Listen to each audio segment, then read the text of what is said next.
Hi everybody, it's Rhian here from Not Just Facts Osteopathy. So today's vlog is about knee pain. This is going to be the part one of three vlogs, and today we're going to just talk about structure and function of the knee so that you can relate to which bits are where when I'm talking about them next week when we talk about pathologies. So knees, funny old things, aren't they? Knobbly ones, fat ones. People generally hate their knees. Oh, look at my knees, aren't they horrible?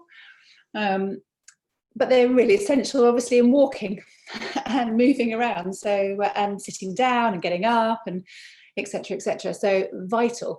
And all ages can have knee pain. So you get children with osteomalacia patelli and Osgood-Schlatter's, and then as we grow, into sports, sporting injuries. If you play like rugby, football, netball, I did my knee in earlier when I was younger. And then as we grow older, the more degenerative problems with our knee. But we'll move on to more conditions next week. So what I want to do is just share the screen. So let me just ping this up to show you a few pics, as I like to show you a few pictures. So a knee consists of two joints. One between the thigh bone, which is the femur, and the tibia, which is the shin bone, and it creates this hinge joint. Now, it doesn't just go backwards and forwards. We think it just does that. As it opens up and closes, it does a slight rotation as well, which makes it a much more complicated joint, especially when it comes to replacement compared to, say, the hip. The second joint of the knee is the patella. And this little floating bone within the quadriceps muscle, or the tendon really at this point, articulates with the femur. And as you can see, this blue line, squiggly line, comes quite high up here, along up to the femur, so that the kneecap can run along as you bend and straighten your knee. So any troubles under here, where it gets a bit rough, that's when you start to get wear and tear. So if we move on, we're going to look at the function of the knee. So obviously we can bend our knee quite a lot. So flexion is where we bend the knee up towards the bottom. Here we can see it's got a really good range of movement. Obviously some people can get even further and get right the way up if they're really flexible and mobile through their knee.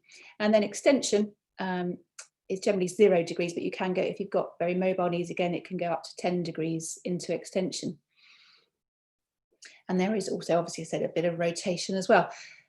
Commonly, what we tend to notice, if we lose a few degrees of extension, we will notice it because you won't be able to walk properly, be limping a little bit, etc. Whereas if we lose a few degrees of flexion, people wouldn't tend to notice it as much, because obviously it's a much bigger movement to lose. Apart from if you did yoga or Pilates, where you're trying to go back into a child's pose, you'd sort of feel it stiff then.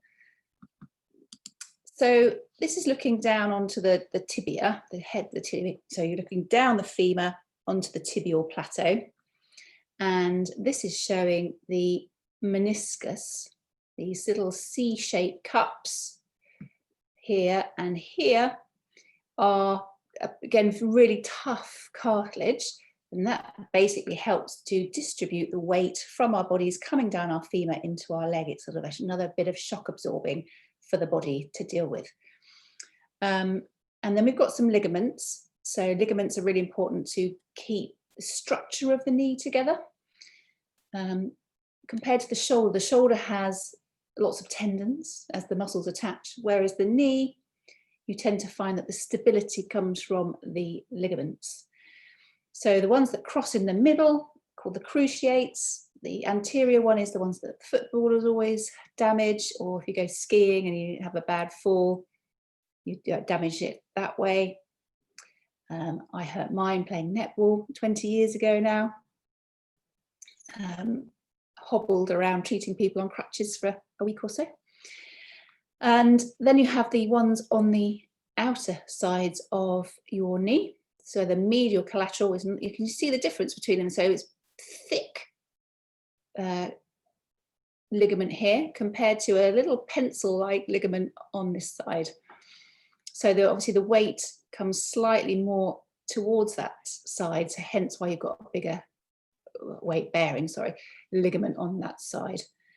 And the interesting thing about these ligaments is that, as you can see, the medial collateral is attached to the meniscus. And on this side, it isn't. So when you hurt your medial collateral, you tend to damage or pull your cartilage as well, and vice versa.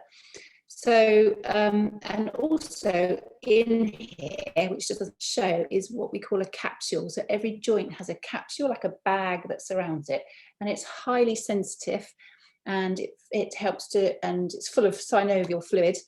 And when you hurt either this meniscus or the ligament, you can then get quite a swollen knee, and it puffs up, which we call a fusion, and generally the lay people call it water on the knee. So that's where that comes from. And then we have this one at the front is the patellar ligament, obviously attaches up from your shin bone to the kneecap. Then we have, I'm just going to show you the front thigh muscles. Obviously the hamstrings are at the back, the quadriceps are at the front. And I'm interested in the quadriceps because we see in practice a lot of problems arising from the quadriceps down to the kneecap. So as you can see, there's obviously quadriceps. Quad is 4. There are 4 heads or bellies to the quadricep.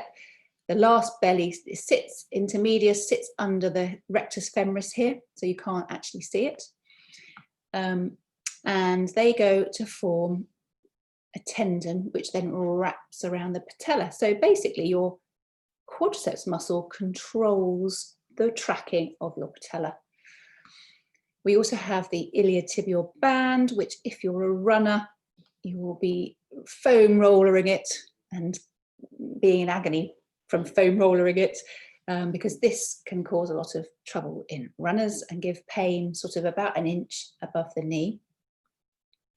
And then you've got obviously cut off tendons down here, and then you've got, well, there's not just 2 muscles, but there are a lot of muscles coming up from the foot and the ankle. So the muscles coming just below on the shin here control how your foot pulls up. And let's, what have we got?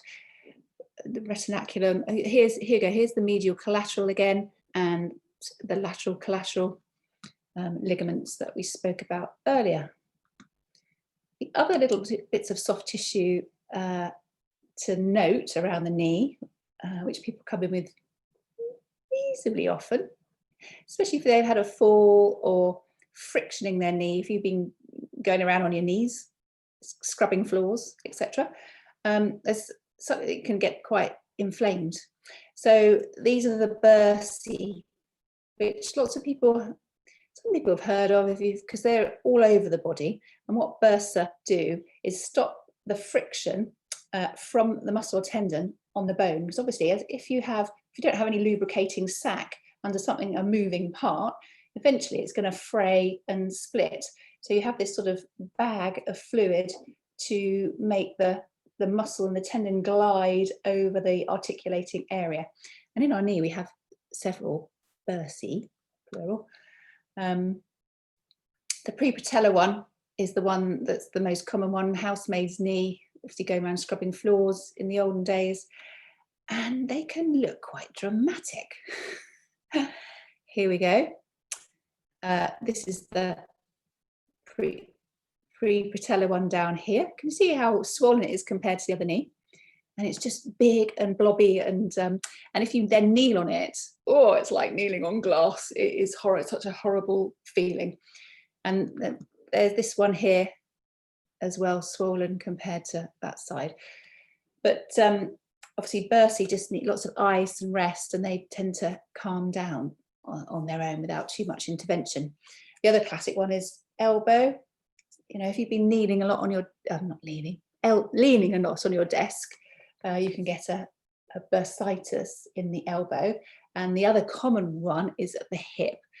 And it gets sort of ladies in their 50s, 60s tend to get quite a few issues with trochanteric bursitis, which probably is a pre-run to getting a bit of wear in your hip.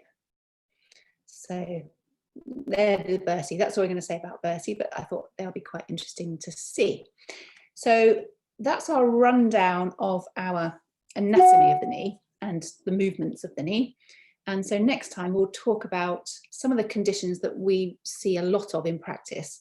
And that is going back to patella tracking, because that causes a lot of issues with people, and osteoarthritis in the knee. So I look forward to seeing you next time, and yeah, take care, have a good week, look after yourselves, goodbye. And let me just get you off this. Take care.